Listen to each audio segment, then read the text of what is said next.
नमस्कार. अडीचच्या बातमीपत्रात मी दीपाली केळकर आपलं स्वागत करते. सुरुवातीला एक नजर ठळक बातम्यांवर. कुलभूषण जाधव यांना न्याय मिळण्यासाठी सर्वतोपरी प्रयत्न करण्याचं केंद्रीय गृहमंत्र्यांचं लोकसभेत आश्वासन. कुलभूषण जाधव यांच्या शिक्षेसंदर्भात पाकिस्ताननं पुढचं पाऊल उचलल्यास राजनैतिक संबंधांवर परिणामाचा सुषमा स्वराज यांचा इशारा. वित्तीय दृष्टिकोनातून संसदेचं अर्थसंकल्पीय अधिवेशन यशस्वी ठरल्याचं पंतप्रधान नरेंद्र मोदी यांचं प्रतिपादन. ओबीसी आयोगाशी संबंधित सुधारणा विधेयकाला लोकसभेची मंजुरी. राज्यांच्या अधिकारात कोणताही हस्तक्षेप नाही. सामाजिक न्यायाची भावना जनमानसात रुजवणाऱ्या महात्मा ज्योतिबा फुले यांच्या जयंतीनिमित्त राज्यभर कार्यक्रमांचं आयोजन. आणि हिंदवी स्वराज्याचे संस्थापक छत्रपती शिवाजी महाराज यांच्या पुण्यतिथीनिमित्त आज रायगडावर विशेष कार्यक्रम. आणि आता सविस्तर वृत्त. नौदलाचे माजी अधिकारी कुलभूषण जाधव यांना न्याय मिळावा यासाठी सर्वतोपरी प्रयत्न करण्याचं आश्वासन केंद्रीय गृहमंत्री राजनाथ सिंग यांनी आज लोकसभेत दिलं. पाकिस्तानच्या लष्करी न्यायालयानं जाधव यांना सुनावलेल्या फाशीच्या शिक्षेचा भारत निषेध करत असल्याचं राजनाथ सिंग यांनी सदनात सांगितलं. पाकिस्ताननं कायदा आणि न्यायाच्या सर्व निकषांकडे दुर्लक्ष केल्याचं राजनाथ सिंग म्हणाले. जाधव हे तेहरानमध्ये कामानिमित्त जात असत. त्यांच्याकडे वैध पारपत्र होतं असंही त्यांनी स्पष्ट केलं. कुलभूषण जाधव के पास यदि वैलिड इंडियन पासपोर्ट मिला है तो वह स्पाई कैसे हो सकता है, यह बात समझ में नहीं आती है. जब उनके पास वैलिड इंडियन पासपोर्ट था तो इसका प्रश्न ही नहीं खड़ा होता. और ये पाकिस्तान के एक्शन को यह सीधे एक्सपोज करता है कि यह जो फांसी की सजा जो सुनाई गई है, अध्यक्ष महोदया, भारत सरकार उसे स्ट्रांगली कंडेम करती है. और मैं यह भी सदन को आश्वस्त करना चाहता हूं, जो लॉ एंड जस्टिस के बेसिक नॉर्म्स होते हैं उसको बिना ध्यान में रखे यह फांसी की सजा उन्हें सुना दी गई है कुलभूषण जाधव को. और सदन को मैं आश्वस्त करना चाहता हूं, चाहे इसके लिए जो भी करना पड़े भारत सरकार वह करेगी और कुलभूषण जाधव के साथ न्याय होगा. अध्यक्ष महोदया, इतना मैं सदन को आश्वस्त करना चाहता हूं. जाधव यांच्याकडे वैध भारतीय पारपत्र असल्याचं पाकिस्ताननं तिथल्या माध्यमांना सांगितलं आहे. गुप्तहेराचं काम करणारी व्यक्ती वैध पारपत्र कसं बाळगू शकते याबाबत त्यांनी आश्चर्य व्यक्त केलं आणि यावरूनच पाकिस्तानचा दावा फोल असल्याचं सिद्ध होत असल्याचं गृहमंत्र्यांनी सांगितलं. जाधव यांच्या संदर्भात सर्वच पक्षाच्या सदस्यांनी व्यक्त केलेल्या चिंतेबाबत ते बोलत होते. यापूर्वी काँग्रेसचे लोकसभेतले नेते मल्लिकार्जुन खरगे यांनी या मुद्द्यावर सरकार गप्प का याबाबत आश्चर्य व्यक्त केलं.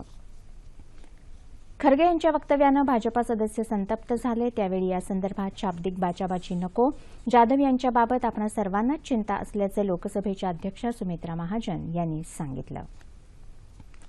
जाधव यांच्या सुटकेसाठी सरकारनं प्रयत्न करावेत असं आवाहन एमआयएमच्या असदुद्दीन ओवेसी यांनी केलं. शिवसेनेच्या विनायक राऊत यांनीही अशाच शब्दात आपल्या भावना मांडल्या. परराष्ट्र व्यवहार मंत्री सुषमा स्वराज यांनी याच मुद्द्याबाबत संसदेच्या दोन्ही सदनात निवेदन केलं. जाधव यांना न्याय मिळवून देण्यासाठी सरकार आवश्यक ती सर्व पावलं उचलेल. जाधव यांच्यावर लावलेले आरोप बनावट असून ते निर्दोष असल्याचं सुषमा स्वराज यांनी सांगितलं. जाधव यांना सुनावलेल्या शिक्षेसंदर्भात पुढचं पाऊल उचलल्यास उभय देशातल्या राजनैतिक संबंधांवर त्याचे परिणाम होतील असा इशाराही सुषमा स्वराज यांनी राज्यसभेत बोलताना दिला.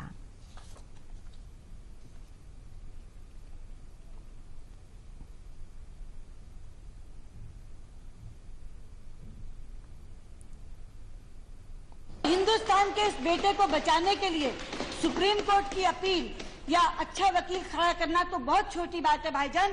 हम लोग प्रेसिडेंट तक भी जो बात करनी वो भी करेंगे और किसी न किसी तरह से इस जाधव को बचाने का काम करेंगे. दरम्यान कुलभूषण जाधव यांच्या सुटकेसाठी पंतप्रधान नरेंद्र मोदी यांनी पाकिस्तानवर राजनैतिक दबाव वाढवावा असं आवाहन काँग्रेसनं केलं आहे. जाधव यांना सुनावलेली फाशीची शिक्षा म्हणजे भारताला दिलेली जाणीवपूर्वक चिथावणी आहे असं सांगून यासंदर्भात पंतप्रधान नरेंद्र मोदी यांनी हस्तक्षेप केला पाहिजे असं काँग्रेसचे मुख्य प्रवक्ते रणदीप सिंग सुरजेवाला यांनी ट्विटरवर म्हटलं आहे. देशाच्या विविध भागात 2014-15 या वर्षात पत्रकारांवरच्या हल्ल्याच्या 142 घटना झाल्याची माहिती केंद्रीय गृहराज्यमंत्री हंसराज अहेर यांनी आज लोकसभेत दिली. 2014 मध्ये अशा 114 घटना झाल्या असून याबाबत 32 जणांना अटक करण्यात आल्याचं ते म्हणाले. पत्रकारांसह नागरिकांच्या संरक्षणासाठी सध्याचे कायदे पुरेसे असल्याची ग्वाही त्यांनी दिली. वहाँ की स्थानिक पुलिस इस मामलों को देखती है, केंद्र सरकार इसमें हस्तक्षेप नहीं करती है. ये पुलिस जहां भी पत्रकारों पे ऐसे हमले होते हैं वो राज्य सरकार का मामला होता है. संसदेच्या सध्या सुरू असलेल्या अर्थसंकल्पीय अधिवेशनात अनेक महत्वाची विधेयकं संमत करून घेण्यात सरकारला यश आल्याचं सांगून वित्तीय दृष्टिकोनातून हे अधिवेशन यशस्वी ठरल्याचं पंतप्रधान नरेंद्र मोदी यांनी म्हटलं आहे. भाजपा संसदीय मंडळाच्या बैठकीत ते आज बोलत होते. अर्थसंकल्पीय अधिवेशनात लोकसभेत 21 तर राज्यसभेत 14 विधेयकं संमत झाल्याचं सांगून या अर्थसंकल्पीय अधिवेशनात भरीव कामकाज झाल्याचं मोदी यांनी म्हटल्याची माहिती संसदीय कामकाज मंत्री अनंत कुमार यांनी बैठकीनंतर पत्रकारांना दिली. वस्तू आणि सेवा कर विधेयक तसंच राजकीयदृष्ट्या महत्वाचं असलेलं इतर मागासवर्गीयांसाठीच्या आयोगासंदर्भातलं विधेयक यांचा संमत झालेल्या विधेयकांमध्ये समावेश आहे. राज्यांच्या नुकत्याच झालेल्या विधानसभा निवडणुकीत भाजपाची कामगिरी सरस झाल्याचं सांगून गरीब आणि शोषितांचा जीवनमान उंचावण्यासाठी आपल्याला मिळालेली ही सुवर्ण संधी आहे. विकास आणि सुधारणा राबवण्यासाठी हीच योग्य वेळ असल्याचं पंतप्रधान म्हणाले. सरकारप्रती जनतेच्या मनात सकारात्मक दृष्टिकोन आहे असंही त्यांनी नमूद केलं. गोरगरिबांचं कल्याण हेच राष्ट्रीय लोकशाही आघाडीचं उद्दिष्ट राहील. गरिबांनी या सरकारवर दाखवलेल्या विश्वासाला कधीही तडा जाता कामा नये यासाठी सर्व घटक पक्षांनी सजग राहायला हवं असं आवाहन पंतप्रधान नरेंद्र मोदी यांनी काल रालोआच्या बैठकीत केलं. मोदी यांच्या नेतृत्वाखाली झालेल्या या बैठकीत शिवसेना पक्षप्रमुख उद्धव ठाकरे यांच्यासह सर्व 32 घटक पक्षांचे नेते सहभागी झाले होते. या बैठकीत कल्याणकारी योजनांबाबत अनेक मुद्द्यांवर विचारांचं आदानप्रदान झालं असं मोदी यांनी ट्विटरवरून म्हटलं आहे. 2019 साली होणारी लोकसभा निवडणूक पंतप्रधान नरेंद्र मोदी यांच्या नेतृत्वाखाली एकत्रितपणे लढण्याचा संकल्प या बैठकीत करण्यात आला. केंद्रातल्या रालोआ सरकारच्या गेल्या 3 वर्षातल्या यशस्वी कारकिर्दीमुळे सरकारची आणि आघाडीची लोकप्रियता दिवसेंदिवस वाढत चालली आहे असं मत वित्तमंत्री अरुण जेटली यांनी बैठकीनंतर प्रसारमाध्यमांशी बोलताना व्यक्त केलं. 3 साल हुए हैं और इन 3 सालों में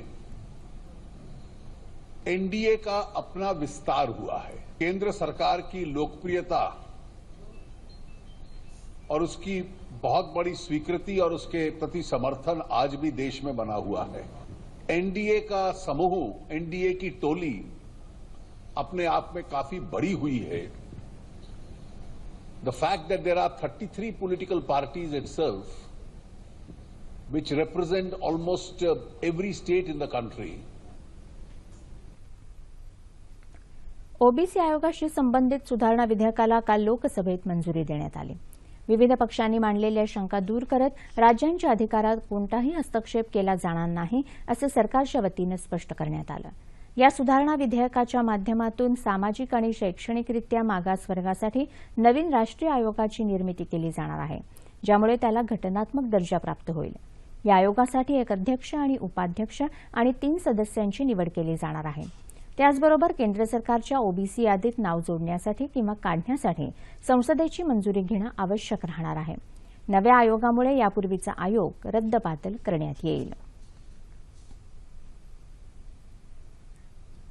पुण्याजवळ खोसरी एमआयडीसीतल्या भूखंड खरेदी गैरव्यवहार प्रकरणी राज्याचे माजी महसूल मंत्री एकनाथ खडसे यांच्याविरुद्ध बंड गार्डन पोलीस ठाण्यात लाचलुचपत प्रतिबंधक विभागाकडून गुन्हा दाखल करण्यात आला आहे.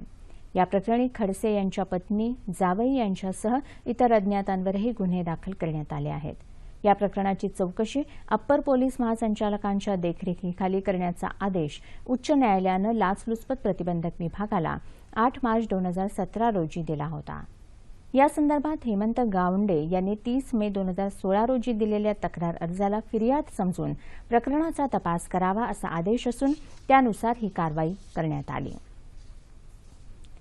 जागतिक आरोग्य संस्थेच्या अहवालानुसार भारतात रस्ते अपघात आणि त्यात मृत पावणाऱ्यांची संख्या सर्वाधिक आहे. त्यातही मुंबईत रस्ता दुर्घटनांचं प्रमाणही लक्षणीय आहे. या दुर्घटना टाळण्यासाठी ग्लोबल हेल्थ ॲडव्होकेट्स इन्क्युबेटर यांनी पत्रकारांसाठी रस्ता सुरक्षा कार्यशाळेचं आज मुंबईत आयोजन केलं होतं. पत्रकारिता प्रशिक्षक रोल्फ रोसेनक्रान्स आणि ग्लोबल हेल्थ ॲडव्होकसी इन्क्युबेटरच्या भारतीय सहाय्यक नलिन सिन्हा यांनी उपस्थितांना मार्गदर्शन केलं. रस्ता अपघात टाळण्यासाठीच्या उपाययोजनांवर यावेळी भर देण्यात आला.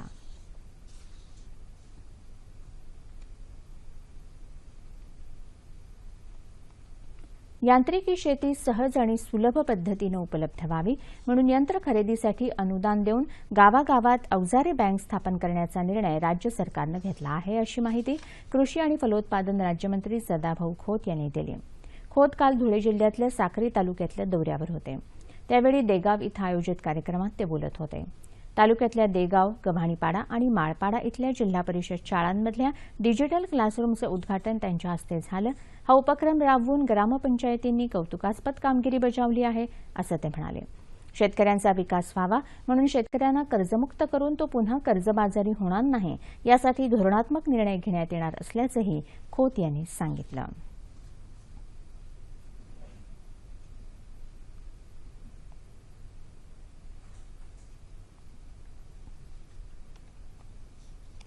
उत्कृष्ट योद्धा, आदर्श शासनकर्ता, प्रजाहितदक्ष कल्याणकारी राजा म्हणून जागतिक आणि विशेष करून मराठी इतिहासात सर्वोच्च स्थानी असलेल्या छत्रपती शिवाजी महाराज यांची आज पुण्यतिथी.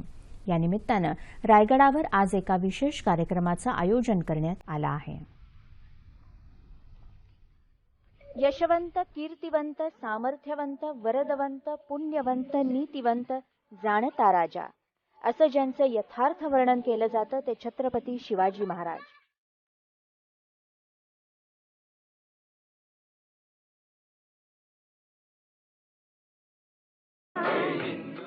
शिवाजी महाराजांनी कायम रयतेचंच हित डोळ्यासमोर ठेवलं.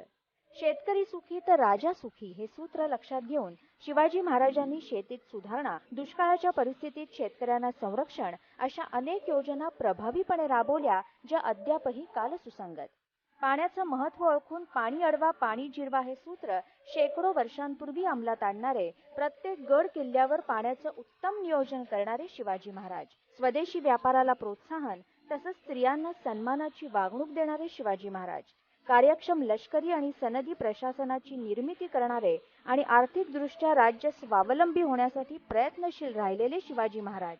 सर्व धर्म समभावाचं तत्व अवलंबणारे तसंच परकीय फारसी भाषेतील शब्दांना पर्यायी मराठी शब्दांचा राजव्यवहार कोश निर्माण करणारे शिवाजी महाराज. योद्धा, सेनापती, संघटक, स्फूर्तिदाते, द्रष्टे नेते, युगपुरुषोत्तम शिवाजी महाराज. म्हणूनच शिवरायांचे आठवावे रूप, शिवरायांचा आठवावा प्रताप, शिवरायांचा आठवावा साक्षेप भूमंडळी. छत्रपती शिवाजी महाराज यांच्या पुण्यतिथीनिमित्त आज विधान परिषदेचे सभापती रामराजे नाईक निंबाळकर आणि मुख्यमंत्री देवेंद्र फडणवीस यांनी विधान भवनात महाराजांच्या पुतळ्याला पुष्पहार अर्पण करून अभिवादन केलं. यावेळी शालेय शिक्षण मंत्री विनोद तावडे, विधिमंडळाचे सचिव उत्तमसिंग चव्हाण यांच्यासह इतर अधिकारी आणि कर्मचारी उपस्थित होते. मंत्रालयातही आज मुख्यमंत्री फडणवीस यांनी शिवाजी महाराजांच्या प्रतिमेला पुष्पहार अर्पण केला. यावेळी जलसंपदा राज्यमंत्री विजय शिवतारे, कृषी राज्यमंत्री सदाभाऊ खोत यांच्यासह वरिष्ठ अधिकारी उपस्थित होते. छत्रपती शिवाजी महाराजांची पुण्यतिथी आज किल्ले रायगडावर मोठ्या उत्साही वातावरणात साजरी झाली. सकाळी होळीच्या माळावरून शिवप्रेमींनी भगवे झेंडे फडकावत हलगी आणि ढोल ताशांच्या गजरात मिरवणुकीनं जाऊन महाराजांच्या समाधीचं पूजन केलं. यावेळी विविध मैदानी खेळांची प्रात्यक्षिकं सादर करण्यात आली.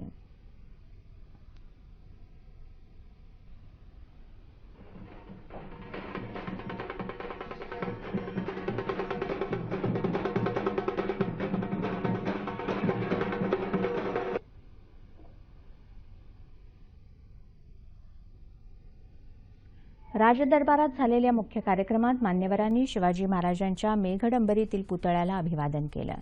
यावेळी राज्यमंत्री रवींद्र चव्हाण, महाडचे आमदार भरत गोगावले, आमदार प्रशांत ठाकूर, अभिनेते राहुल सोलापूरकर, काही जिल्हा परिषदांचे अध्यक्ष उपस्थित होते.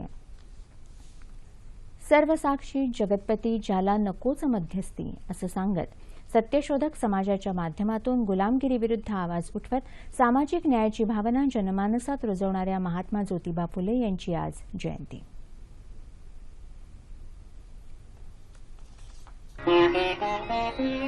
विद्येविना मती गेली, मतीविना नीती गेली.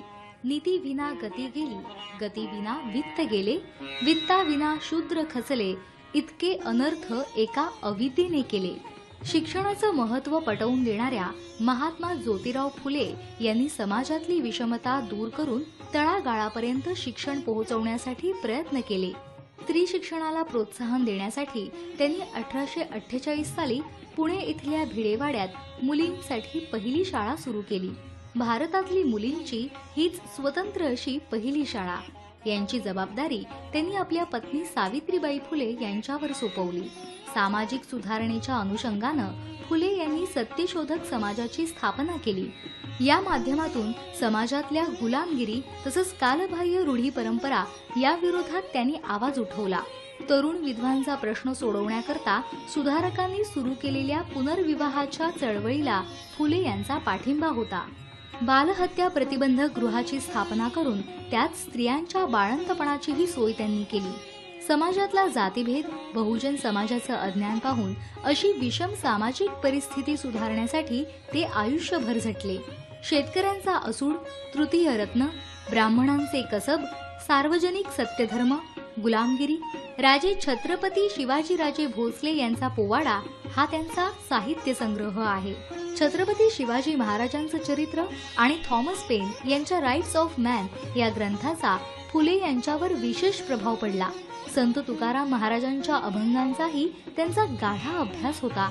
समाजातली विषमता दूर व्हावी यासाठी आयुष्यभर झटलेल्या या दीपस्तंभाला विनम्र अभिवादन.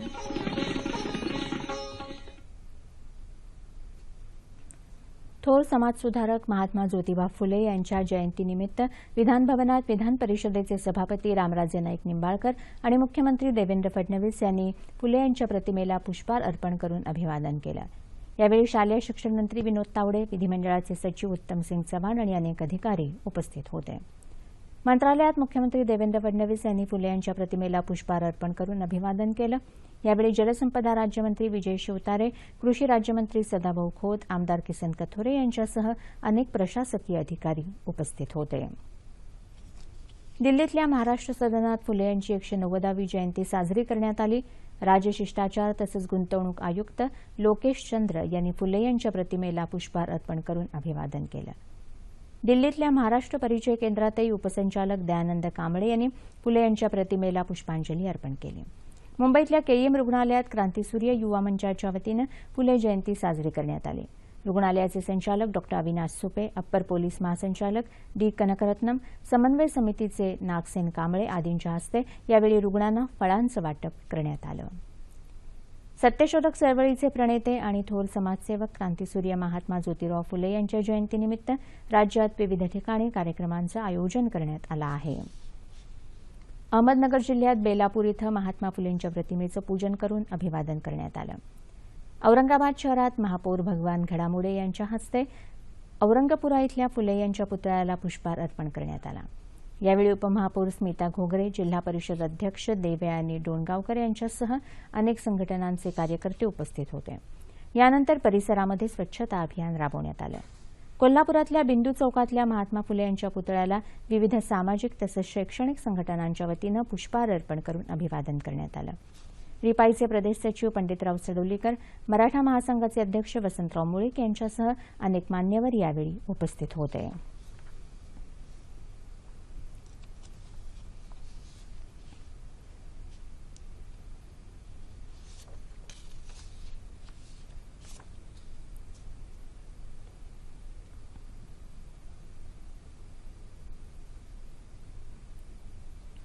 शक्ती, भक्ती आणि निष्ठा यांचा अत्युच्च आदर्श असं ज्याचं वर्णन केलं जातं त्या रामभक्त हनुमानाचा आज जन्मदिवस. इंद्रियांवर ताबा मिळवलेल्या प्रकांड पंडित हनुमानाचा जन्मोत्सव सोहळा आज सर्व ठिकाणच्या मंदिरांमध्ये मोठ्या जल्लोषात साजरा होत आहे. तरुणांमध्ये शक्तीच्या उपासनेची जाणीव व्हावी या दृष्टीनं रामदास स्वामींनी महाराष्ट्रात अनेक ठिकाणी मारुती मंदिरांची स्थापना केली. या मारुती मंदिरांमध्येही आज हनुमान जन्मोत्सव आणि बलोपासनेचा कार्यक्रम विशेष उत्साहात साजरा केला जातो. अहमदनगर जिल्ह्यात विविध ठिकाणी पहाटे हनुमान जन्मोत्सवाचा सोहळा संपन्न झाला. या निमित्तानं शोभायात्रा आणि महाप्रसादाचं आयोजन करण्यात आलं आहे. त्याचबरोबर विविध धार्मिक कार्यक्रमही आयोजित केले आहेत.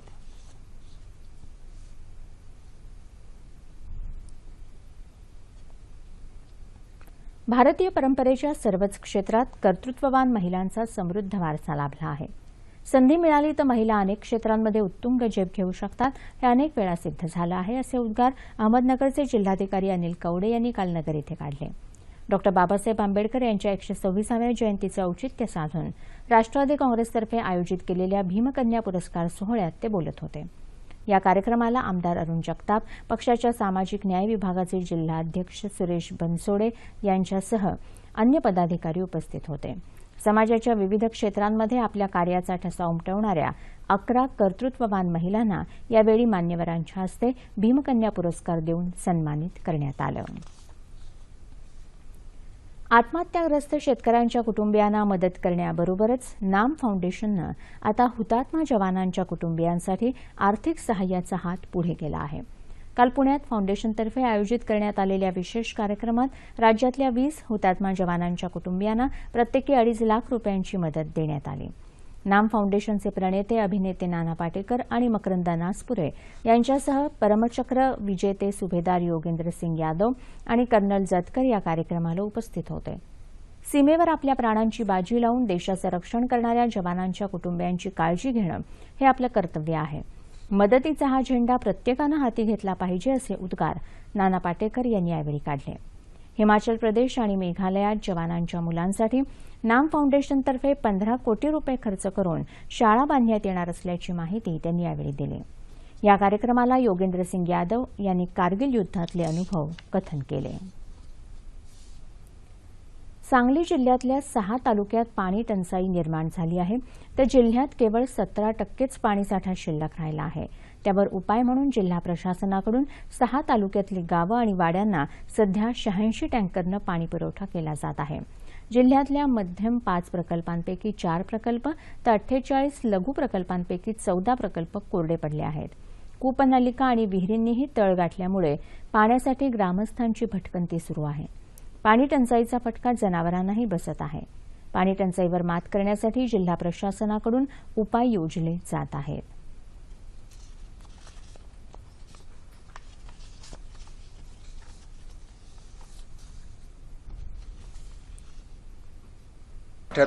खाजगी आणि 8 शासकीय टँकर असे एकूण 86 टँकरद्वारे तेथे पाणी पुरवठा करत आहोत.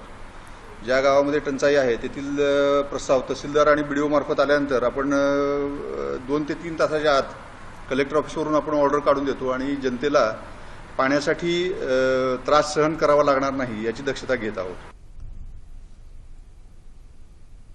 आणि आता हवामान वृत्त.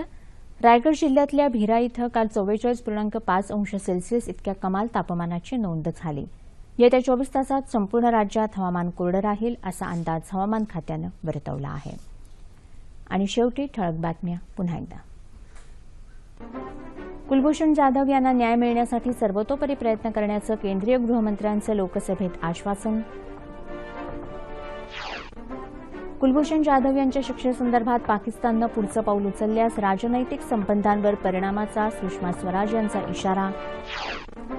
वित्तीय दृष्टिकोनातून संसदेचं अर्थसंकल्पीय अधिवेशन यशस्वी ठरल्याचं पंतप्रधान नरेंद्र मोदी यांचं प्रतिपादन. ओबीसी आयोगाशी संबंधित सुधारणा विधेयकाला लोकसभेची मंजुरी. राज्यांच्या अधिकारात कोणताही हस्तक्षेप नाही. सामाजिक न्यायाची भावना जनमानसात रुजवणाऱ्या महात्मा ज्योतिबा फुले यांच्या जयंतीनिमित्त राज्यभर कार्यक्रमांचं आयोजन. आणि हिंदवी स्वराज्याचे संस्थापक छत्रपती शिवाजी महाराज यांच्या पुण्यतिथीनिमित्त आज रायगडावर विशेष कार्यक्रम. याबरोबरच हे बातमीपत्र संपलं. पुन्हा भेटूया संध्याकाळी 5 वाजता सह्याद्री वाहिनी.